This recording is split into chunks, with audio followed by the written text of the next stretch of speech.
Vamos tener esta media hora de preguntas. Les pido, por favor. De aquí un momentito, listo, ya salí. Perfecto. Entonces, podemos ir activando nuestro bien, a los que han levantado manito, voy a activar el chat también para las personas que deseen escribir en el chat, pero por favor les pido que sean preguntas, ¿ya? Preguntas. Y también voy a pedirles a todos que tengan la amabilidad de ser muy concisos en sus preguntas, porque como somos tantos y queremos preguntar, vayamos directo a la pregunta, no le demos mucha vuelta, ¿ya? Por favor. Naisa Villanueva, debe ser el nombre de... A ver, prende tu micro, por favor.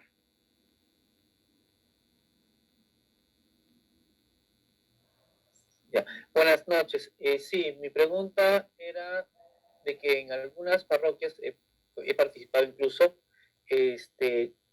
antes de que empiece la misa, se invita a los feligreses a prepararse para la lectura. Se les invita a que puedan hacer la primera, el salmo y la segunda lectura. Esto lo he visto en algunas parroquias y no sé si es algo que también normalmente se usa en provincia o en la selva, ¿no? Eso, y lo otro, ¿cuál es la diferencia entre monaguillo y acólito? Muy bien, gracias. Sí, miren, yo entiendo que a veces las circunstancias, la escasez a veces de ministros nos lleva a eso a los sacerdotes, ¿no? Pero creo que no es una buena manera de participar de la celebración de la liturgia. Creo que hay que prevenir, hay que, pues, no improvisar, tratar de programar los lectores, ¿no es cierto? Y tratar de que esas personas, pues, lean las lecturas antes para que su proclamación sea lo más, diríamos así, nítida y limpia posible, ¿no? Incluso, miren, las normas litúrgicas dicen que si hay imposibilidad de que las personas lean, el mismo sacerdote, por ejemplo, puede leer todas las lecturas. No es lo propio, ojo, pero para que vean ustedes que lo importante es que la palabra se proclame tal cual. No que más gente participe, que a veces también es un poco la idea. No, sí, que vengan los niños. Hoy día es el cumpleaños de fulanita. Ah, venga entonces, venga, ayúdame a dar la comunión. No, no se trata de eso. Los ministerios en la iglesia son para la celebración y la ejecución de la liturgia. ¿Ya? La diferencia entre acólito y monaguillo, pues al acólito se le dice al ministerio instituido, normalmente. Monaguillo eran los niños o las niñas que colaboran en la ejecución de la liturgia. Incluso se visten de una manera un poquito distinta, ¿no? Los monaguillos, como son pequeñitos, se visten con unas especie de hábitos, ¿no? Más pequeños, de un color rojo, mientras que el acólito, por ejemplo, su vestimenta propia es el alba. Esa es la diferencia. Padre, una pregunta del chat. Dice, en muchas parroquias se invita a los fieles a leer la primera y segunda lectura. En estos casos, el feligrés tiene poco tiempo para conocerla o meditarla. Incluso a veces recién toman contacto con la lectura cuando empieza a proclamarla. Tomando en cuenta sus definiciones de lector, ¿hacer esto es un error? Mire, vuelvo a repetir, creo que no es lo más adecuado. Entiendo las necesidades y las circunstancias que hay a veces con pocas personas que puedan colaborar en la celebración litúrgica. Creo que eso se puede hacer en todo caso por un tiempo, pero creo que una de las funciones, por ejemplo, que debería hacer un sacerdote en una parroquia nueva, por ejemplo, es inmediatamente tratar de formar personas que lo ayuden en la ejecución de la liturgia. Y una de esas personas deben ser los lectores. Bien, Gaudí, por favor, activa tu audio para que hagas tu pregunta. Ok, tengo dos preguntas en particular. La primera, dentro de las condiciones para el lector, colocó que tenía que ser mayor de edad. Sin embargo, con la formación de la nueva catequesis, en donde el joven, para llegar a la confirmación, por lo menos a la confirmación, tiene una cierta formación, permitirle leer, aunque no sea mayor de edad, es una limitante.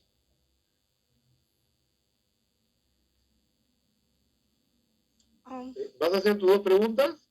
O sea, bueno, ahora la Mejorar segunda la sí. segunda y yo te contesto. Y la segunda pregunta es que estando en otros países, por ejemplo en Canadá o en Brasil y en Colombia, cuando se hace el salmo, cuando se hace la salmodia, la costumbre del salmista es de levantar la mano al momento de que el pueblo debe repetir lo que yo estoy diciendo en el o sea, cuando yo digo lo que se debe repetir, que ahora se me olvidó, ya se me olvidó. Pero el punto es, ¿eso es obligatorio hacerlo o es solo una práctica de parroquia en parroquia? A ver, respecto a lo primero, ojo que esas condiciones de lector las puse, son una idea mía. Okay. ¿Por qué creo que tiene que ser mayor de edad? Porque primero es un ministerio estable. Es decir, una persona que es instituido debe de recibir una formación, ¿no es cierto?, una capacitación para eso, y ya queda instituido para siempre, ¿cierto? Creo que una persona mayor de edad va a ser, ¿cómo decirlo?, va a tener más elementos, más consciente de el ministerio que está ejerciendo. ¿Ya? Por eso he pensado que sea mayor de edad. Por eso es una idea mía. ¿Es una limitante? Sí, efectivamente es una limitante para los jóvenes, por ejemplo, pero normalmente los jóvenes que hacen la confirmación no están tan lejos tampoco de la mayoría de edad. ¿No? Si tú ves las parroquias, los jóvenes que hacen la confirmación están entre...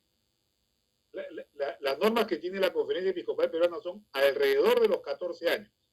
Pero los que reciben la confirmación en las parroquias, por lo menos aquí en Lima, un promedio de 18, 20, ¿no? Porque ahí como que se juntan, pero es verdad, sí es una limitante.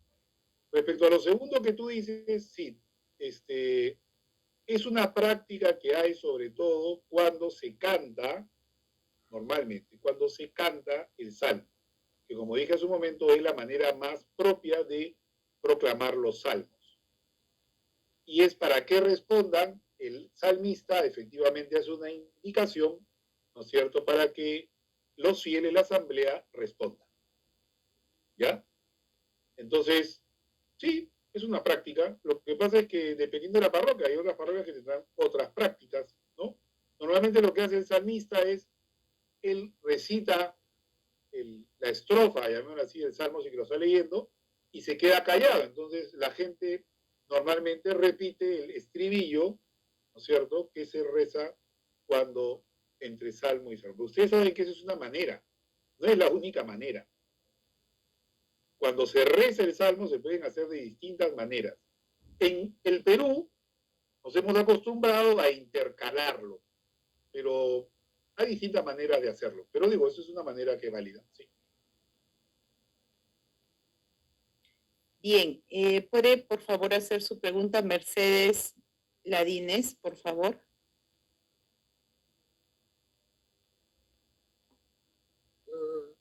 Correcto. ¿Me están escuchando? Sí, ya lo apagaste. Te voy a volver a activar. Mercedes, no te escuchamos. Mercedes, no te escuchamos.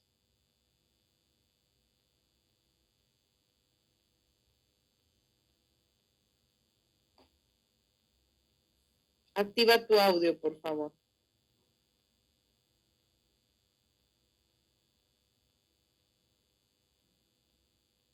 Ahora sí, ¿Ya? no lo muevas, ahí ¿Sí? habla.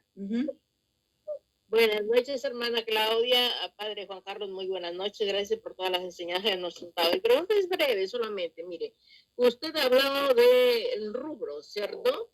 En mi parroquia, Santísima Trinidad de Sullana, acostumbramos siempre a decir, bueno, se nos ha enseñado a decir cuando se va a iniciar la lectura, decimos siempre del libro de Isaías, nada más. Y al final, palabra de Dios. Es la primera pregunta, si está bien decir en primer término del libro de Isaías. Y la otra pregunta es en cuanto en cuanto hay libros, hay libros, los misales, que acá les llamamos misales, vienen así con el idioma español, habéis, os, o sea, es el idioma español. Pero generalmente yo no acostumbro, porque se me enreda a decir habéis o os, les digo, eso es un cambio. Lo traduzco inmediatamente al español porque sí tengo esa facilidad para traducir en español. Dígame, ¿es correcto lo que estoy haciendo, padre? Muchas gracias. Gracias por la pregunta. A ver, lo primero es, está bien lo que usted dice si es que lo dice como está en el libro. Yo acá, por ejemplo, tengo un misal que dice, lectura del profeta Isaías. Lo mejor, creo yo, para el lector es leer lo que está escrito en el libro en negro. Eso es lo mejor. ¿Ya? Y normalmente lo que usted ha dicho es correcto. Así se dice, lectura de la primera carta del apóstol San Pablo a los Corintios. Simplemente lo que yo he tratado de aclarar es, se lee lo que está en negro, no lo que está en rojo. ¿Ya? Su segunda pregunta.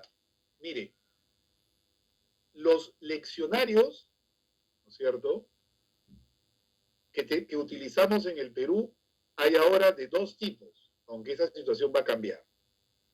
Hay unos leccionarios que son los peruanos, es decir, que han cambiado ya ese lenguaje muy español que existía en los leccionarios españoles.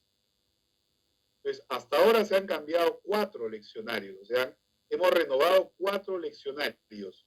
La hermana Claudia de repente nos puede dar más luces sobre eso, que son los 3 dominicales, ¿no es cierto?, las lecturas dominicales, ciclo A, ciclo B y ciclo C, y el leccionario número 7, que se llaman de ferias especiales, es decir, los días de semana de Adviento, de Navidad, de Cuaresma y de Pascua.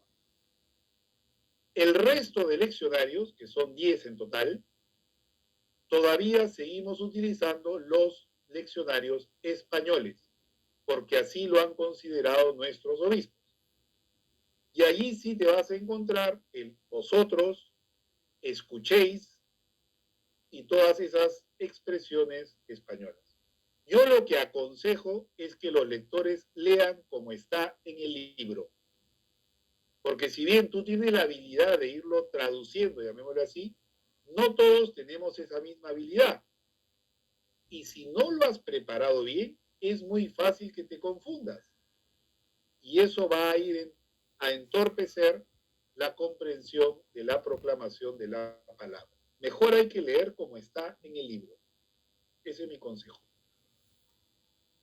Sí, con respecto, bueno, a los leccionarios, como ha dicho el padre, sí estamos preparando, dado que ha habido, ustedes saben, la reforma al misal, ¿no? Estamos nosotros también como comisión preparando, se nos ha dado este año en la asamblea la misión de reelaborar, de revisar, y estamos en eso.